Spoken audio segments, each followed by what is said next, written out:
இந்த கதை வந்து என் பேர் பரத்வாஜ் ஆர் பிராட், அந்த 3 பேரையும் நீங்கள் பார்க்கணும்.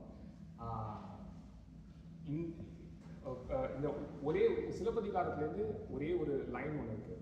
அதுதான் இந்த ஸ்டோரியோட பேசிக்கலி ஒரு சீட் அப்படின்னு நம்ம சொல்கிறோம். ஸோ பரளியாரும் பன்மலை எடுக்கிறது குமரிக்கோடும் கொடுங்கடல் கொள்ள.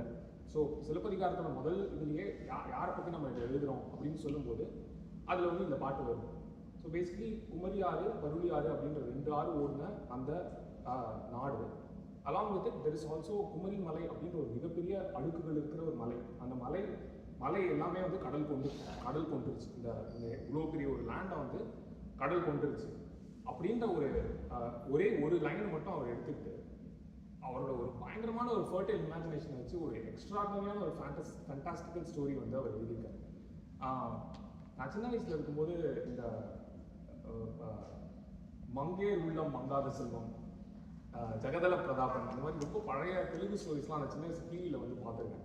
ஸோ அது வந்து ஒரு ஒரு ஒரு பயங்கரமான ஒரு ஃபேண்டாஸ்டிக்கல் வேர்ல்டுக்கு வந்து உங்களை கூட்டிகிட்டு போயிடும். லைக் அந்த மாதிரி ஒரு இமேஜினேஷன் எப்படி பண்ணுறாங்க, ஏதோ ஒரு மிருகங்கள் இருக்கும், நீ 7 கடல் தாண்டி போய் இதை எடுத்துகிட்டு வா, அந்த மாதிரிலாம் ஒரு ஒரு ஒரு குவெஸ்ட் ஒன்று இருக்கும்.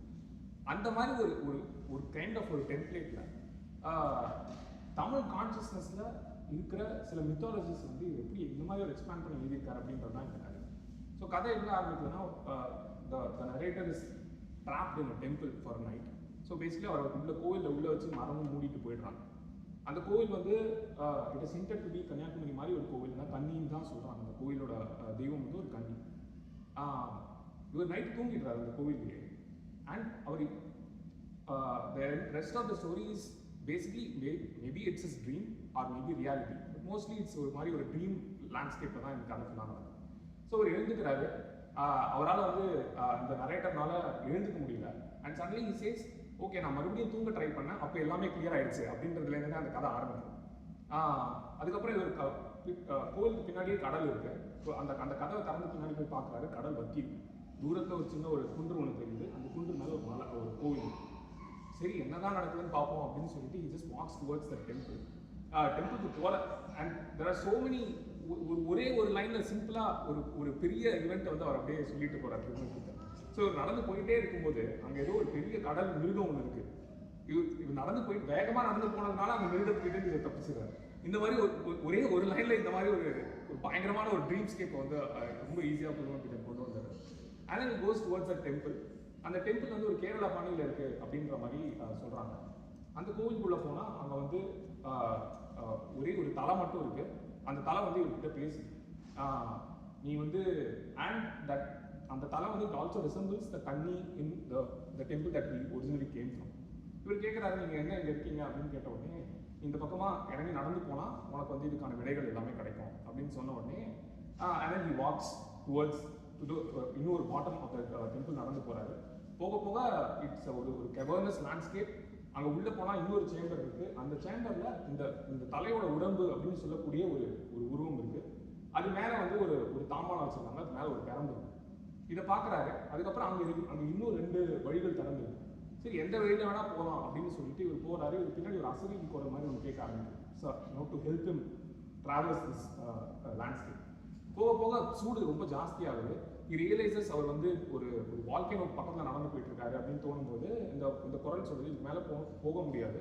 ஸோ இந்த ஒரு அந்த மறுபடியும் if you go back to that old chamber ஒரு பசை இருக்கும். அதை எடுத்து நீங்கள் உடம்புல பூசிக்கிட்டீங்கன்னா நீங்கள் நடந்து போகலாம் அப்படின்னு. அவர் அதை பூசிட்டு திருப்பி நடந்து போறாரு. he goes into it is obviously ஒரு வால்கானிக் இது. அது பக்கத்தில் இன்னொரு ஸ்டெப் ஆஃப் ஸ்டேர்கேஸ் இருக்கு. இட்ஸ் லைக் இவ்வளோ தூரம் நம்ம வந்துட்டோம், இனிமேல் நம்ம நடந்து போவோம் அப்படின்னு சொல்லி போயிட்டே இருக்காரு. அதில் இறங்கி போனால் ஒரு பெரிய நதி ஒன்று ஓடிட்டு இருக்கு. இந்த அசரிக்கு சொல்லுது, இந்த மாதிரி இதுதான் இந்த நம்ம உலகத்திலே ஒரு மிகப்பெரிய நதி இதுதான், ஒரு அண்டர் கிரவுண்ட் ரிவர். இதுலேயே யூ கேன் வெயிட் பண்ணினா உனக்கு போகிறதுக்கான டிரான்ஸ்போர்ட் வரும். அதுக்கு முன்னாடி இந்த இதெல்லாம் அந்த பசையை எடுத்துரு, ஏன்னா போக போக உனக்கு அது உன்னோட உடம்பே அடிச்சோடனே அந்த தண்ணியிலேயே குளிக்கிற இதுக்கு சரி. இப்போ இதை நம்ம எப்படி தாண்டதுன்னு யோசிக்கும் போது ஒரு ராஃப்ட் ஒன்று வருது. But that raft is actually made up of corpses. அதை வச்சு தான் அந்த ராஃப்டே பண்ணியிருக்காங்க. And he's started to see something like this. But இருந்தாலும் சரி இவ்வளோ தூரம் வந்துட்டோமே அப்படின்னு சொல்லி அவர் கண்டினியூஸாக போயிட்டே இருக்காரு. அதில் ஏறி போறாரு. கொஞ்சம் தூரம் அதுக்கப்புறமா அது ஒரு கரையோரமா ஒதுங்கினோடனே இவர் இறங்கின அப்புறம் அந்த கார்சஸ்லாம் they come to life and then they start walking along with him. And இந்த கார்சஸ்லாம் வந்து தலை வந்து பார்த்தீங்கன்னா ஒரு புல் ஷேப்ல இருக்கு, ஒரு மகிஷ தலை இருக்கு. இவர் அப்படியே நடந்து போயிட்டே இருக்காரு. பார்த்தா அது வந்து ஒரு சித்தலோகம் அப்படின்னு சொல்றாங்க. அங்கே 18 சேஜஸ் இருக்காங்க, சித்தர்கள் இருக்காங்க. அதுல தலைமை சித்தர் வந்து கூட பேசாரு. இதுதான் இந்த கதையோட மொத்த எக்ஸ்போசிஷன். இப்போ இவங்க பேச போறது அவர் சொல்றாரு, இது வரைக்கும் நாங்கள் பல யுக கணக்கில் வந்து நாங்கள் வந்து இந்த தவம் பண்ணிட்டு இருக்கோம். அண்ட் இவ்வளோ நாள் எங்களுக்கு பண்ணதுனால எங்களுக்கு உடம்புக்கான ஒரு நீடே எங்களுக்கு கிடையாது. வெறும் எங்களோட கான்சியஸ்னஸ் மட்டுமே வச்சு எங்களால் எல்லாரோடையும் பேச முடியும். So basically it's also hinted that அந்த முதல் கோவிலில் இருந்த அந்த தலை வழியாக பேசினது கூட இந்த சித்தர் தான் அப்படின்ற மாதிரி ஹிண்ட் பண்ணுறான். அதுக்கப்புறமா இவர் இந்த கதையை சொல்றாரு, இது என்ன இடம், இது என்ன நடந்ததுன்னு சொல்லிட்டு இந்த குமரி கண்டத்தோட ஒரு ஜியாகிரபிக்கல் மார்க்கர் மாதிரி அவர் சொல்றாரு. இந்த 2 நதிகள் இருந்தது, பல்துளி ஆறு அப்படின்றது தான் பருளி ஆறு, குமரி ஆறுன்னு ஒன்று இருந்தது. குமரி ஆறு நேராக கொண்டு போய் சவுத்த கடல்ல கலக்குது. பருளி ஆறு வந்து இந்த நடுவில் இருக்கிற ஒரு மிகப்பெரிய ஒரு மவுண்டன், அதை வந்து நம்ம கைலாசம் மாதிரி ஒரு மவுண்டன், அதை சுற்றி வளைஞ்சு போய் மறுபடியும் போய் கடல்ல கலக்குது. இது மொத்தமாக இருந்த ஊர் தான் இதுக்கு சவுத்தில் இருந்த ஊர் தான் தென்மதுரை. முதல்ல அந்த ஊர் வந்து கடலுக்குள் கொண்டு போயிடுச்சு. அதுக்கப்புறமா அந்த கேபிட்டலை தூக்கி கபாடபுரம் அப்படிங்கிற இடத்துக்கு மாற்றாங்க. அந்த கேபிட்டலும் எரிமலையும் கடற்கோளும் வந்து அதுவும் கடலுக்குள்ள போயிடுச்சு. அந்த கபாடபுரத்துக்கு வந்து இப்போ காலத்தில் பயணம் பண்ணி எங்களோட வர முடியும் அப்படின்னா நான் உன்னையே கூட்டிகிட்டு போய் காட்டுறேன் அப்படின்னு சொன்னேன். அண்ட் ஆப்வியஸ்லி இவர் அதையும் ஒத்துக்கிறாரு. சரி, இதெல்லாம் என்னதான் நடக்குது பார்ப்போம் அப்படின்னு. இது நடுவில் அந்த சித்தலோகத்தில் இருக்கிற மரங்களை பற்றிலாம் டிஸ்கிரிப்ஷன்லாம் இருக்கு. That is completely out of this world. இது வந்து அந்த மரங்கள் வந்து அந்த இவர் கூட நடந்து வந்த அந்த புல் ஹெடட் பீப்புள் இருக்காங்க இல்லையா, அவங்கள சாப்பிட்டு அது வந்து பால் மாதிரி ஒன்று கொடுக்குது. அதை குடிச்சிங்கன்னா நீங்கள் வந்து இம்மார்டலாக இருக்கும், அதை குடிச்சிக்கிட்டே இருந்தீங்கன்னா. ஸோ அதையும் இவர் ட்ரை பண்ணுறாரு இவ்வளோ தூரம் போயிட்டு. அண்ட் தென் அந்த time they move across time. And then அவர் வந்து ஒரு பெரிய பாலைவனத்தை பார்க்குறாரு. ஒரு செகண்டில் அதை தாண்டி போய் கபாடபுரத்தில் வந்து ஒரு பெரிய பலி விழா நடந்துட்டு அங்கே கொண்டு போய் இறக்கி விடுறாங்க. பார்த்தா அங்கே வந்து அந்த கன்னி மாதிரியே ஒருத்தங்க வந்து பலி கொடுக்க கூட்டிகிட்டு போயிட்டு இருக்காங்க. அங்கே வந்து அந்த பாண்டிய மன்னனும் அங்கே இருக்கான். இவரை மாதிரியே இந்த கதை சொல்லி மாதிரியே இருக்கிற ஒரு ஆளும் அங்கே வந்து is also going along with this precision.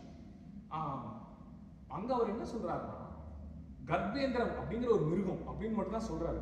அது வந்து எந்த அளவுக்கு பெருசா இருக்குன்னா, ஒரு யானையை வந்து 2 கையில வச்சு கிழிச்சு சாப்பிட்டுக்கிட்டு இருக்கு. அது கொக்கு மாதிரி ஒரு முகம் இருக்கு. அது வந்து இந்த மலை உச்சியில நின்று இதை பண்ணிட்டு இருக்கு. So it looks as if இவங்க there all going towards that place to இந்த பொண்ணை பலி கொடுக்கறதுக்காக. ஸோ இந்த நரேட்டர் மாதிரியே இருக்கிற அந்த ஆள் வந்து he then sends a spear into the animal's eye and then இந்த பலி கொடுக்கறதுக்கு கொண்டு போயிட்டு இருக்கிற பூசாரி அந்த மிருகம் பிடிச்சிருக்கு. அவர் வந்து அதோட கழுத்துல வந்து ஒரு கத்தியை சொருகிறார். அந்த மிருகம் வலி தாங்க முடியாம நேர மலை மேல ஏறி அந்த வால்கேனோக்குள்ள குதிச்சிருக்கு. அண்ட் தென் த கடல் போல் starts. So basically the narrator was responsible for Kapadapuram to be destroyed. இந்த கதை வந்து தட்ஸ் அவ்வளோ, இதோட இந்த கதை முடிஞ்சது. இந்த மாதிரி ஒரு பயங்கரமான ஒரு ஃபேண்டாஸ்டிக்கல் லேண்ட்ஸ்கேப் உங்களுக்கு காட்டிட்டு இந்த கதை முடிஞ்சது. எனக்கு இந்த கதை ஏன் ரொம்பவும் பிடிச்சிருந்தது அப்படின்னா, ஒரு 2-3 ரீசன்ஸ் இருக்கு. ஒன்று வந்து இந்த முதல்ல சொன்ன மாதிரி இந்த ஒரு லைன் ஃப்ரம் சிலப்பதிகாரத்தை எடுத்துக்கிட்டு இவ்வளோ பெரிய ஒரு பயங்கரமான இமேஜினேஷனோட இந்த கதையை எக்ஸ்பேண்ட் பண்ணுறது வந்து அது சொன்ன மாதிரி நிஜமாவே ஒரு மாஸ்டர் நாள் மட்டும்தான் முடியும்னு நினைக்கிறேன். இந்த கதை வந்து ஐ திங்க் ஒரு 24 பேஜஸ் தான் இருக்கும்னு நினைக்கிறேன்.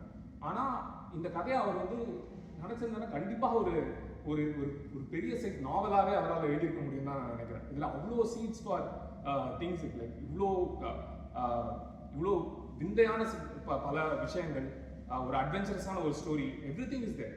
And the second thing why I like this story the most is that இது வந்து ஒரு வெஸ்டர்ன் இதை ஏட் பண்ணாம இது வந்து ஒரு தமிழ் கான்சியஸ்னஸ்ல இருக்கிற ஒரு மித்தை வந்து இது இவ்வளோ பெருசாக எக்ஸ்பேண்ட் பண்ணியிருக்காரு. இந்த கபாடபுரமாக இருக்கட்டும், இந்த தென்மதுரையிலேருந்து கடல்கோள் கொண்டு இது இங்கே வந்தது அப்படின்றது. இப்போ மாடர்ன் இதில் படி பார்த்தீங்கன்னா அந்த மாதிரி ஒன்று இல்லை அப்படின்னு தான் சொல்கிறாங்க. அவ்வளோ பெரிய லேண்ட்ஸ்கேப் அங்கே இருந்திருக்கிறதுக்கு சான்ஸே இல்லை அப்படின்னு. ஆனால் இவ்வளோ நாளாக பல வருடங்களாக பல போயட்ஸும் நாவலிஸ்டும் இதை பத்தி யோசிச்சுட்டே இருந்திருக்காங்க அப்படின்னா there is something to it, there is some truth to it. May not be like ஒரு பெரிய கான்டினென்ட்டா இருந்திருக்க தேவையில்ல, பட் கண்டிப்பா என்னவோ ஒரு ஒரு ஒரு ஒரு சிட்டியோ ஒரு இதுவோ இருந்திருக்கு அப்படின்ற அந்த அந்த அந்த சீரை வச்சுக்கிட்டு இவர் இவ்வளோ பெருசா ஒரு இதை கன்ஸ்ட்ரக்ட் பண்ணி எழுதியிருக்காரு. மூணாவது என்னன்னா, இதுலயே வந்து அவர் நிறைய அதர் இந்தியன் மிக்ஸையும் அவர் கம்பைன் பண்ணி எழுதியிருக்காரு. இந்த தலை அண்ட் அந்த பெரம்பு இருக்கு இல்லையா, அதை பத்தி நான் படிக்கும்போது இதுன்னா கொஞ்சம் ரொம்ப ஸ்பெசிஃபிக்காக இருக்கு அப்படின்னு பார்க்கும்போது அது வந்து அந்த ஜமதக்னி அண்ட் ரேணுகாவோட கதையை வந்து அவர் அதில் ஹிண்ட் பண்ணியிருக்காரு. ஸோ பேசிக்லி அந்த ஜமதக்னி அண்ட் ரேணுகா கதை தான் நம்ம பரசுராமரோட பேரண்ட்ஸ், அவங்களோட கதை தான். இதே மாதிரி ஒரு இன்ஃபிடிலிட்டி தான் நடக்குது. ஸோ ஜமதக்னி கோபம் கொண்டு அவரோட 3 பசங்களை கேட்குறாரு, உங்கள் அம்மாவோட தலையை வெட்டி எனக்கு கொண்டு வாங்க அப்படின்னு. பரசுராமர் மட்டும்தான் எஸ் சொல்கிறார். அவர் போய் தலையை வெட்டி கொண்டு வந்து கொடுத்த உடனே ஓகே நீ நான் சொன்னதை நீ வந்து நிறைவேற்றிட்ட, உனக்கு என்ன வரம் வேணும்னு கேட்டோடனே என்னோட அம்மா மறுபடியும் உயிரோட வந்துடணும்னு சொன்னோடனே தலையை ஒன்னாக்கி வச்சு அதை கொண்டு வந்துடுறாரு. இந்த முதல்ல அந்த கோவில் மேலே அவர் அந்த கோவில் குன்று மேலே அந்த கோவில் பார்க்குறாரு. அது வந்து கேரளா மாநில கட்டப்பட்டிருக்குன்னு சொல்றாங்க. பரசுராமர் தான் கேரளாவை கொண்டு வந்தது அப்படின்ற ஒரு மித்தும் இருக்கு.